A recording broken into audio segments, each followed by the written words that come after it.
concentrando-se unicamente na personalidade e no caráter do criminoso. E aí você vai ter punições realmente em que vão se basear na personalidade dele, se ele é violento, e no seu caráter criminoso. E ela vai se dissociar completamente do fato criminoso. O que eu quero te dizer é que, infelizmente, isso é um erro. Eu tenho uma determinada situação. Uma pessoa é um criminoso habitual.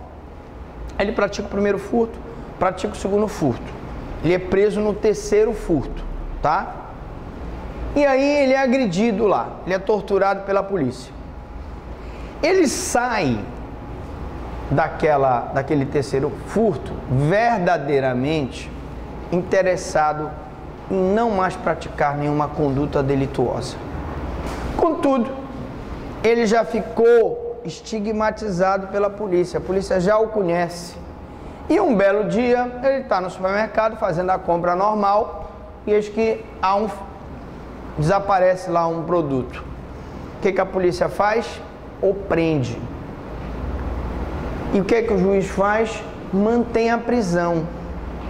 Às vezes não porque foi ele que praticou, mas sim pela sua personalidade, pelo caráter criminoso anterior, pela habitualidade anterior. Isso acontece com muita gente. Ora, nós acabamos de ver que hoje a regra é que ele não fique preso. A regra não é que ele fique preso. A prisão é uma exceção.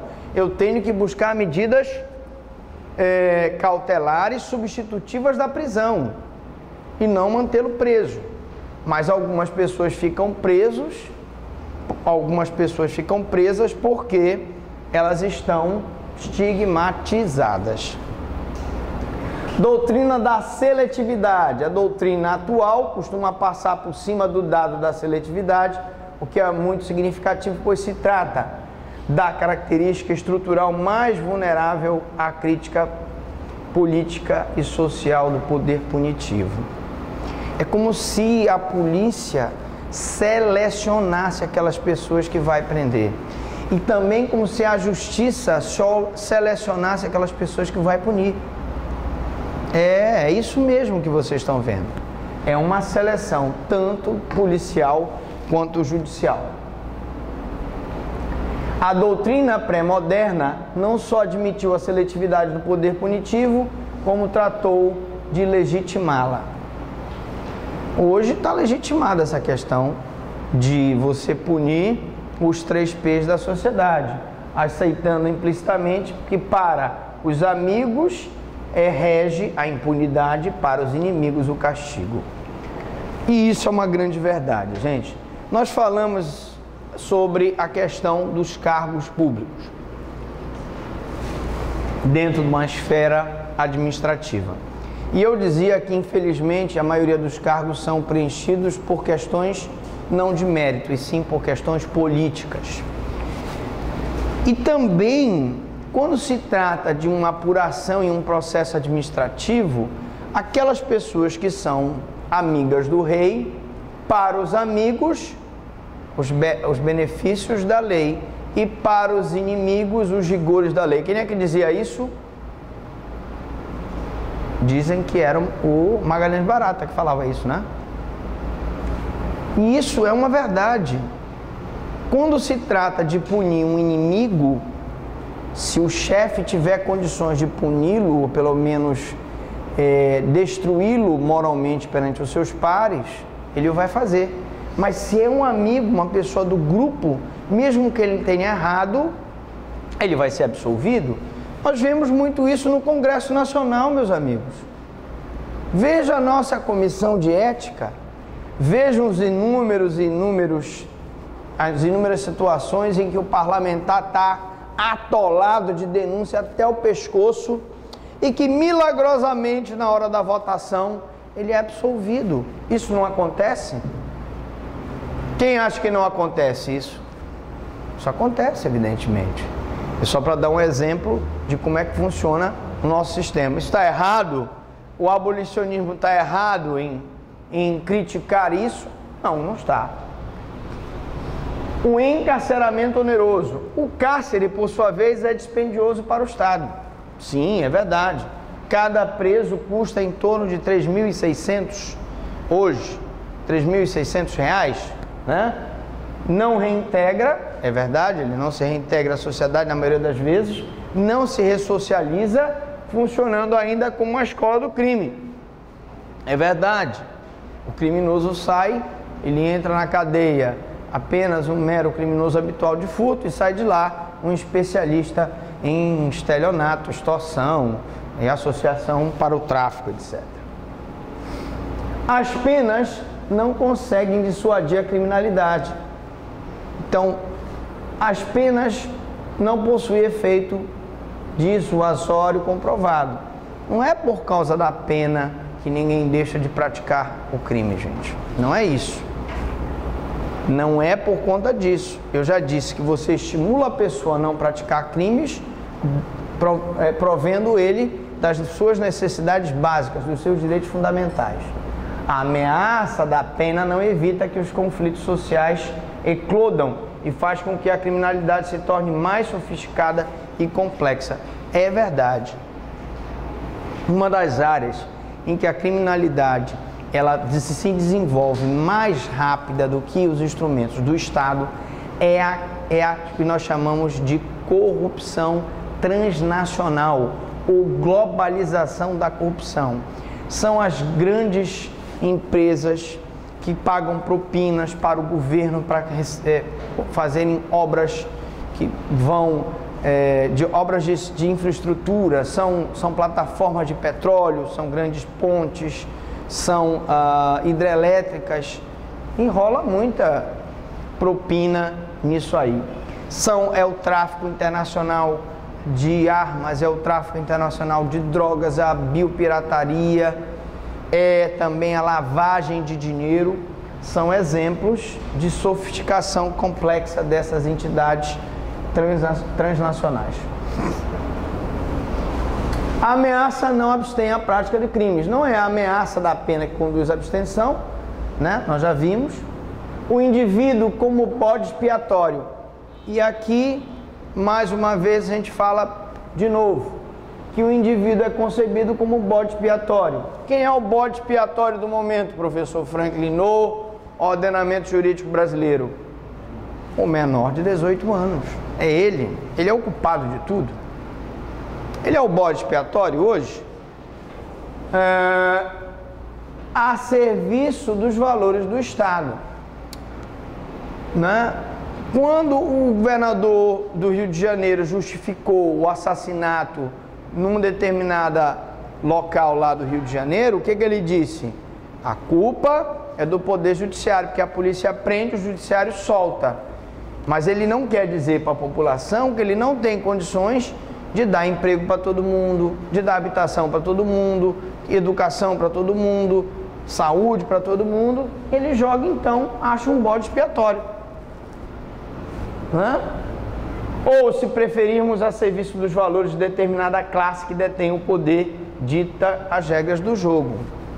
Ora, se nós quiséssemos combater a corrupção, nós não poderíamos combater de forma mais eficaz? Poderíamos. Uma das coisas que poderia ser feito, por exemplo, não sei se vocês concordam comigo, era a revogação dos privilégios de foro. Hoje o senador e o deputado federal são processados perante o Supremo Tribunal Federal, que não está equipado para fazer instruções processuais. Não está. Então, essas prerrogativas de foro, por exemplo, estão blindados os parlamentares para que eles não sejam processados. Alguns, inclusive, se elegem, que eles sabem que lá eles não serão mais importunados. Tá? Então, a serviço dos valores de determinada classe que detém o poder e dita as regras do jogo. Condenado como objeto de segregação social, submetido à pena, o condenado é utilizado para reafirmar os valores do Estado. A pena aqui é como vingança, realmente. É isso que pensa a lei e a ordem, realmente é. E é despido de sua condição de sujeito e torna-se um objeto de segregação social e fidelidade ao direito. Não há dúvida nenhuma, na hora em que ele é punido, ele perde, não que a lei diga isso, mas ele vai para uma cela insalubre, ele vai se alimentar inadequadamente, ele não vai ter direito às condições mínimas que um ser humano tem no cárcere, normalmente. O direito penal como meio de vingança, os abolicionistas desnudam o argumento garantista e prega que a pena se legitima para evitar a vingança privada, pois para eles o direito penal é o próprio meio de vingança. Quando nós celebramos o contrato social segundo Jean-Jacques Rousseau e outorgamos ao Estado o direito de punir, o Estado com isso queria evitar a vingança privada. Mas hoje quem se vinga é o próprio Estado. O direito penal é. E nesse ponto não deixa de ter um pouco de razão o abolicionista. Legitimação da vingança. Ao transformar o conflito entre autor e vítima em um conflito impessoal de toda a sociedade, o direito penal legitima a vingança, naturalizando o castigo. Hoje já é natural. Hoje já é muito natural, se você for ler a Constituição e depois ir num presídio, você vai verificar que lá no presídio eles não são atendidas as mínimas condições necessárias para que aquela pessoa fique lá. Mas e aí, professor? Não se faz nada? Não se faz porque já virou, é natural. Seria de espantar se você fosse num presídio em que tivesse tudo limpo, em que os presos tivessem um bom tratamento, em que tivesse celas com ar-condicionado, né? Televisão a cabo, enfim, não que isso seja para acontecer, mas que pelo menos ele tivesse ao princípio da dignidade da pessoa humana respeitado. Ele é um preso, ele não deixou de ser humano. Fomento do ressentimento popular. E aí o sistema fomenta o ressentimento popular. Nessas baixadas, nessas favelas, no Morro do Rio de Janeiro se criam aqueles grupos de pessoas cujos valores que são passados por filho é um valor de revolta para com o Estado, porque é uma população discriminada e faz com que esse seja o combustível que faz da vingança uma política pública, né? O uso de mecanismos conciliatórios. Aqui é que eu queria chamar a atenção dos senhores.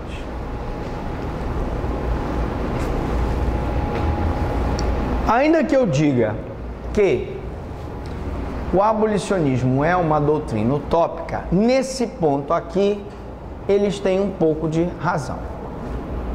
Os abolicionistas pregam que a resposta ao delito prescinde de instância formal do Estado e do poder do direito penal, podendo ser constituída por mecanismos conciliatórios. Ora, mesmo sendo uma doutrina utópica, mesmo sendo difícil de você conceber que eu vou resolver o problema da criminalidade apenas com conciliação, onde o abolicionismo foi aplicado na nossa legislação? Quem pode me dizer?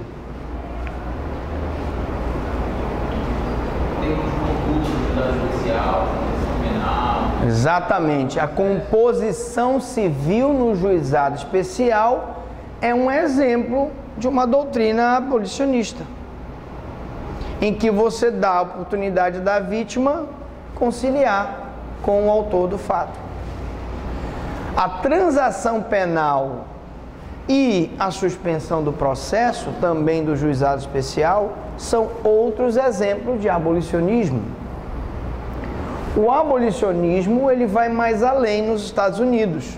Nos Estados Unidos, se a pessoa se declara culpado, que é o plea guilty, ele se declarando culpado, o promotor já vai negociar a pena com ele. É o plea bargaining. E isso aí é um acordo. Colaboração premiada. E aí nós temos as colaborações premiadas, mas isso aí, veja bem, o juízo arbitral é um exemplo, falou muito bem. O juízo arbitral é um exemplo de aplicação da doutrina abolicionista. E o juízo arbitral tem excelentes resultados. Agora, lógico, não é tudo que eu consigo resolver através de mecanismos conciliatórios. Por exemplo, a conciliação na Justiça do Trabalho é um exemplo de doutrina abolicionista.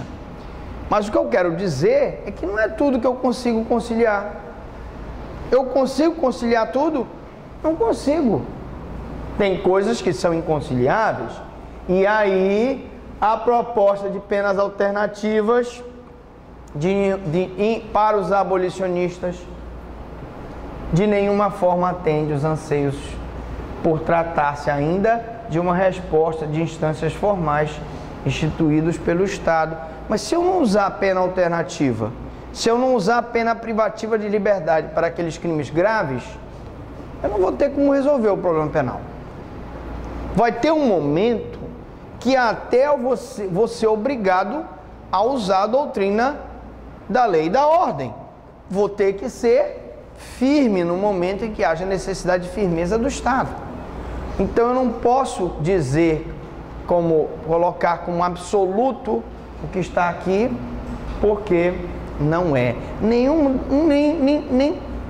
está completamente certo e nenhum está completamente errado.